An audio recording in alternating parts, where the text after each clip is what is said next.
Please proceed. Mr. Speaker, I rise today to recognize a moment of pride that reinforces the Philippines as a vanguard of labor rights and regional diplomacy. During the Triennial General Assembly for the ASEAN Trade Union Congress, or ASEAN TUC, in Jakarta, Indonesia, our distinguished colleague, Deputy Speaker Raymond Democrito Mendoza, was anonymously elected as the General Secretary of the ASEAN TUC for the 2026 to 2031 term. This milestone is not merely a personal achievement for our colleague, it is a strategic triumph for the Filipino workforce at large. For the first time in this era of complex economic integration, a Filipino sits at the helm at the largest regional labor organization in ASEAN and Southeast Asia, composed of all 11 members of states of ASEAN representing the collective interest and aspiration of every working Filipino in the region or family in the region. This achievement is deeply rooted in a history of service and advocacy that has shaped the very bedrock of our social contract, not only as a nation, but also as one region. We cannot fully appreciate the weight of this victory without reflecting on the foundations laid by Attorney Democrito C. Mendoza. As this grand old man of labor, Attorney Mendoza co-founded the Trade Union Congress of the Philippines, known as TUCP, on December 14, 1975, and later became the driving force behind the creation of the ASEAN TUC in 1983. Today, Deputy Speaker Mendoza does not just carry the historic legacy, he carries the TUCP, our country's largest labor center, and the unity of the Philippine labor movement in the halls of regional power. The impact of this leadership on the Philippines is both direct and profound, particularly for Filipino workers at home and abroad, who serves as the backbone of our economy. With the Filipinos serving as the ASEAN TUC General Secretary, our nation gains a powerful mechanism to enforce and expand the protection and the promotion of rights of all migrant workers. This ensures that the Philippines experience both our triumphs in labor standards and our ongoing struggles to implement those standards becomes a critical input to our regional integration towards decent work. By leading the push of harmonized regional labor standards, Deputy Speaker Mendoza is uniquely positioned to prevent a race to the bottom, where countries compete for investments by depressing wages and depriving workers of security of tenure and labor rights. That is why it is imperative that workers, through the ASEAN TUC, have a seat at the table and a voice in ASEAN and ASEAN Interparliamentary Assembly, or IPA, especially now that the Philippines is hosting and chairing them. Let the Philippines presidency of IPA and the chairmanship of ASEAN be remembered for recognizing and revitalizing genuine labor representation at the highest level of regional and global policymaking, so that we may change the world of work for the betterment of workers, not only for this country, but across the whole region. This leadership effectively protects the competitiveness of Filipino workers by ensuring that our neighbors also uphold the same high standard of pay, safety, and human dignity.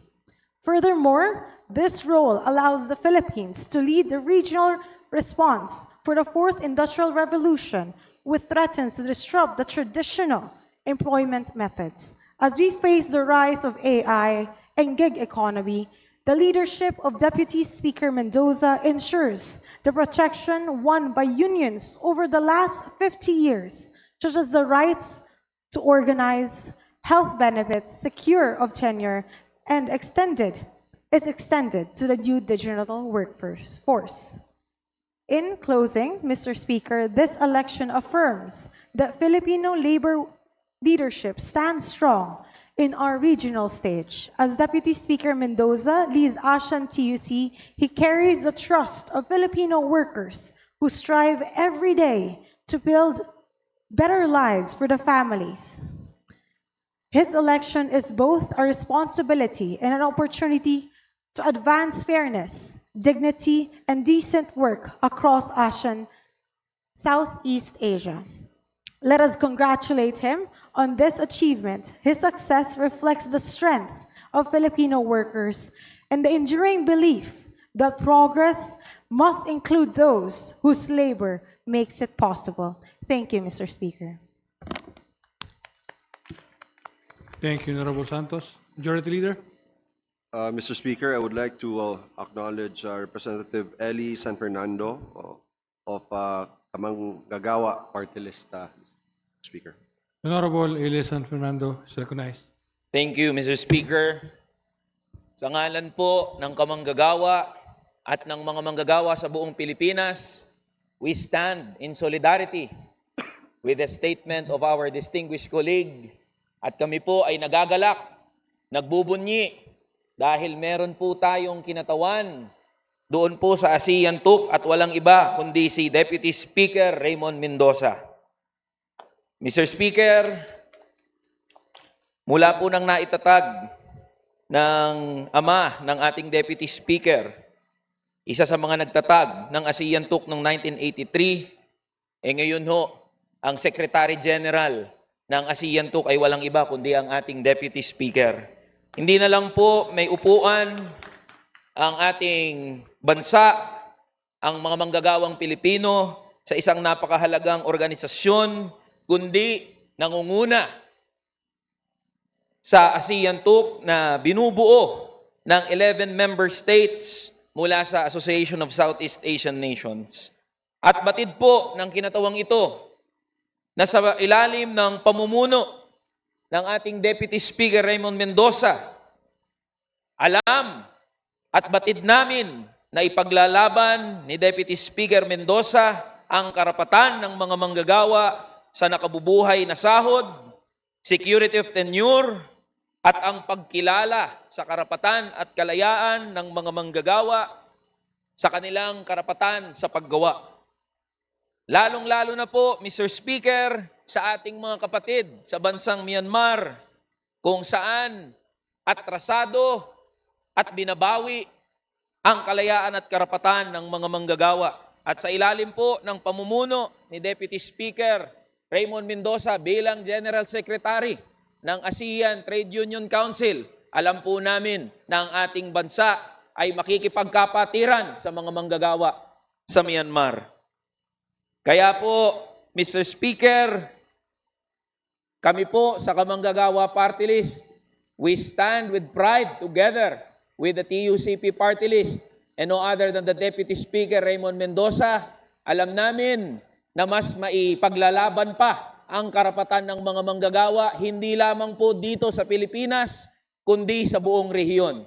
Kaya, Mr. Speaker, ipinapaabot po namin ang aming pagbati, ang aming galak at pagbubunyi sa pagkahalal at pagkatalaga ng ating Deputy Speaker bilang Secretary General ng ASEAN Trade Union Council. Yun lamang po, Mr. Speaker. Maraming salamat po. Mabuhay si Deputy Speaker Raymond Mendoza. Majority Leader.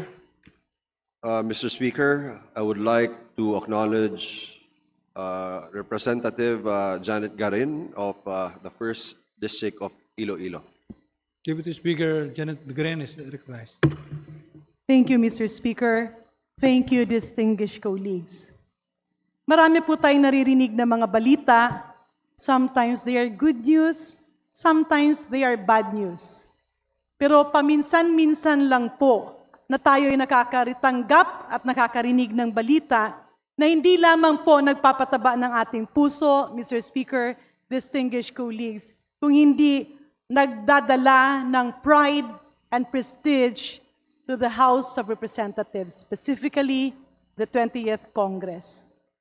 Hearing the privileged speech of our distinguished colleague, the Honorable Samantha Santos, announcing and congratulating the election of the new General Secretary of the ASEAN Trade Union Council, or the ASEAN TUC, is something that will always be etched in the history of our country. Ang ASEAN Trade Union Council ay hindi po ordinaryong asosasyon. It is a regional labor organization representing the collective interests of workers across ASEAN member states, focusing on labor rights, migration, and economic integration. Ang Pilipinas po, being active in globalization, has actually reached the threshold of being named one of the source of professionals. And in fact, migrants to other countries are the professionals in the Philippines. Hindi lamang po ito isang simpleng mga Pilipinong nagtatrabaho sa ibang bansa. Hindi lamang po ito simpleng mga members of the ASEAN countries working in other countries, but this is all about economic integration. Yung pagsasama-sama, yung pag-iisang kamay working as one family so that we will be able to tackle challenges and at the same time work for the benefit of each other. Ang lahat po ng ito ay atin naman talagang tinitingala. But what makes it different now is that this organization is headed by no other but one of our deputy speakers, Deputy Speaker Raymond Democrito C. Mendoza. With that, Mr. Speaker, allow me to congratulate Deputy Speaker Raymond Mendoza and allow me to request all colleagues to be proud and to participate in all endeavors that ASEAN TUC will be undertaking, because its leadership is not only being handled by a labor lawyer, but also a leader of the 20th Congress. Again, Mr. Speaker, distinguished colleagues, my congratulations to the TUCP party list, my congratulations to Deputy Speaker Raymond Mendoza, my congratulations to the Filipino people who was able to cut across borders and bring the name of our country and the 20th Congress to the higher perspective, which we now call the ASEAN Trade Union Council. Maraming salamat, Mr. Speaker. Maraming salamat, distinguished colleagues. And I do hope that many of our other colleagues will be bringing the name of Congress and the Philippines to international and higher perspectives. Thank you, Honorable Garin. Majority Leader? Mr. Speaker, I move to refer the privileged speech and manifestation to the Committee on Rules for its appropriate action. Is there any objection? Here's none. The speech, Honorable Santos, is referred, including its manifestation, is referred to the Committee on Rules.